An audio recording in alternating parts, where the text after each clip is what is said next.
Hello, my dear student. Dear student, I am your teacher of English. Today's class we discuss our book of English. So let's start our class.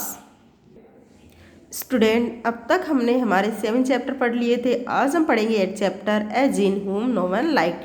एक ऐसे जिन के बारे में जिसे कोई पसंद नहीं करता है, पसंद नहीं करता था. तो ये स्टोरी एक जिन के बारे में है. तो हम बिना टाइम वेस्ट के अपनी स्टोरी शुरू करते हैं. Once upon a time there was a jinn. एक बार एक जिन होता है. But his particular jinn was famous for spoiling things up. लेकिन यह जो जिन है वो फेमस है, प्रसिद्ध है. किस चीज़ के लिए? चीज़ों को बर्बाद करने के लिए. यानी कि जिन क्या करते थे? मोस्टली जिन हमारी विशेष को पूरी करते हैं, हमारी इच्छाओं को पूरा करते हैं. लेकिन ये जो जिन है ये क्या करता है? ये सभी चीज़ों को बर्बाद कर देता है. इसलिए ये इसी चीज़ के लिए प्रसिद्ध हो गया. हाँ. वेन एवर समवन रब the magic lamp he would come out and से व्हाट इज़ योर विश.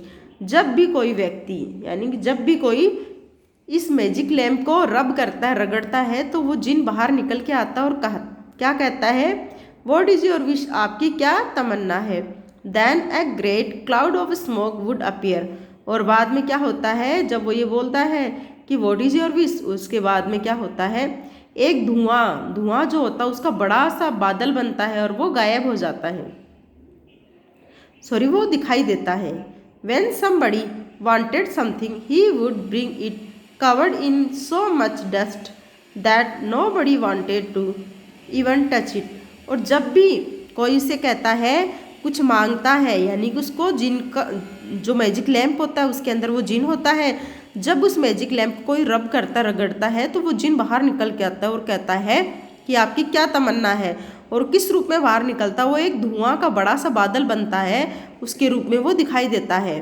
और उससे जब भी कोई कुछ मांगता है तो वो क्या करता? वो सामान तो लेके आता है जो वो मांगता है, लेकिन किससे?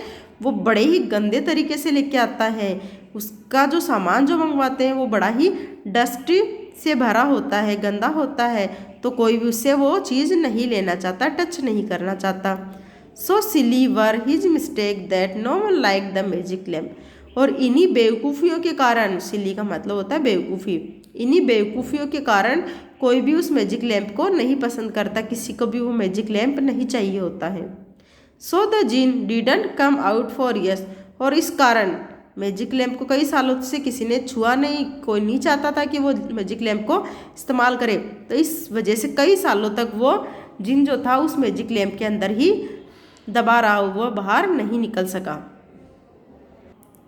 One day a lonely boy named Pankaj found the lamp. और एक दिन एक लड़का होता है, अकेला लड़का होता है, उदास सा, अकेला सा. उसको वो लैम्प मिल जाता और उसका नाम क्या होता है? पंकज. तो उस पंकज को वो लैम्प मिल जाता है. He hear the sad cries of the jinn. और उसने सुनी उदासी भरी चीखें थी. किसकी? जिन की. जो चीखें थी उदासी भरी, वो उसने सुनी.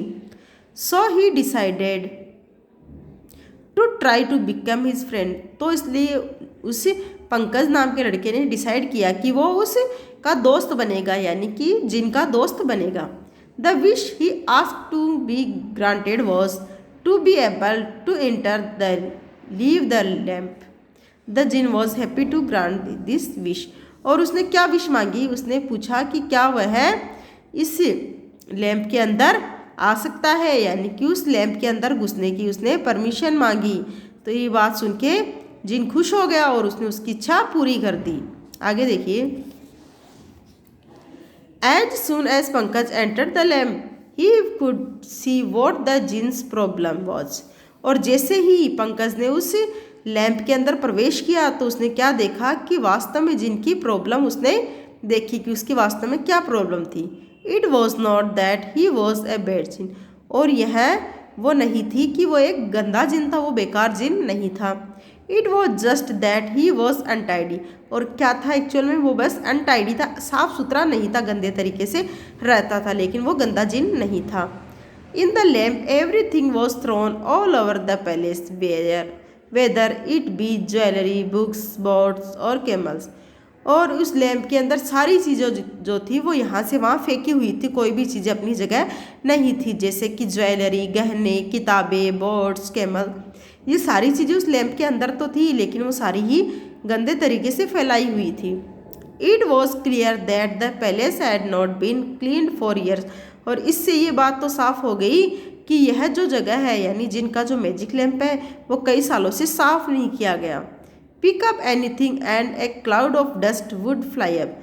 और जैसे कुछ चीज़ वो उठाता उसको रखने के लिए, तो वहाँ से जो क्लाउड निकलता, किसका, मिट्टी का, डस्ट का, गंदगी का एक बड़ा सा बवंडर निकलता। आगे देखिए, पंकज वॉज सरप्राइज्ड। पंकज आश्चर्यचकित हुआ।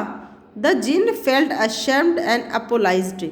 जिन जो था वो अपनी गलती पे शर्मिंदा हुआ और माफ़ी मांगी। अपोलाइज्ड का मीन होता है माफ़ी मांगना। He said that a genie's job was very important and he had no time for cleaning. और उसने जिन ने क्या कहा कि जिन की जो जॉब है वो बड़ी ही मुश्किल इम्पोर्टेंट होती है, महत्वपूर्ण होती है, तो उसको साफ सफाई के लिए टाइम नहीं मिलता है। But Pankaj remembered his mother's advice. लेकिन पंकज को याद आया अपनी माँ की सलाह है। He told the genie that it was important to keep all his things in order. और उसको याद आया कि उसकी माँ उसे हमेशा बताया करती थी, उसकी माँ की जो एडवाइस थी उसको समझ याद आई, तो उसने उसको बताया, जिनको बताया कि ये बहुत ज़रूरी होता है कि सारी चीज़ें जो थी वो हमेशा ऑर्डर, एक श्रेणी से रखी जाए, ढंग से रखी जाए। And so they decided to give the palace a good clean. और इसलिए उन्होंने निश्चय किया कि वो सभी चीज़ों को एक साफ़ सुथरी जगह रखेंगे। It took them quite a few days. और ये सब करने में उनको कुछ दिन लग गए। When they finished everything was gleaming and in its correct palace. और जब सारा काम खत्म हो गया साफ सफाई का, तो उन्होंने क्या देखा कि सब कुछ चमक रहा था। ग्लीम का मतलब होता है चमक रहा था, और सारी चीज़ें अपनी सही जगह पे थी। Now it was very easy to find a whatever gift was asked for and to get it without breaking anything. और अब ये आसान हो गया उस जिन के लिए कि उससे कोई भी कुछ भी मांगे तो वो फटाफट उनको लाके दे दे, जो चीज़ उनको चाहिए वो लाके दे दे, बिना किसी चीज़ों को नुकसान किए। And so the genie began to be respected and liked once more. और अब जिन जो था, जिनकी सभी रिस्पेक्ट करने लग गए और उसको और ज़्यादा चाहने लग गए। He learned that nothing great can be achieved without order and cleanliness in all things. और उसने सीखा कि किसी भी चीज़ को यदि हम साफ सफाई से सही जगह ना रखें तो उसका कोई भी हमें बड़ी अचीवमेंट, बड़ी सफलता नहीं मिलती है। यानी कि अगर हमें अचीवमेंट लेनी है तो हमें क्या करना होगा, हमें हमारी सभी चीज़ें सही जगह पे रखनी होगी। ये तो चैप्टर आपका हो गया जिनका, और बेसिकली ये हमारी क्लीनिंग के लिए था, साफ़ सफाई के बारे में ये चैप्टर था। तो आई होप आज से आप भी अपनी सभी चीज़ों को सही जगह पे रखोगे। सही जिसका जो पैलेस होगा वहीं आप रखोगे, जैसे बुक शेल्फ के अंदर रखोगे, अपने जो कपड़े होते हैं वो कबर्ड में रखोगे, तो जितनी भी चीज़ें हैं वो सही पैलेस पे आप रखोगे। आई होप ये आप सब करेंगे। तो इसके साथ ही आपको इस चैप्टर को समझना है। हिंदी एक्सप्लेनेशन मैंने बताया है, तो आप इस चैप्टर को पढ़िए, हिंदी एक्सप्लेनेशन समझिए, ताकि जो हमारी नेक्स्ट क्लास हो उस क्लास के अंदर हम इसके क्वेश्चन आंसर करें। So have a nice day. Thank you again.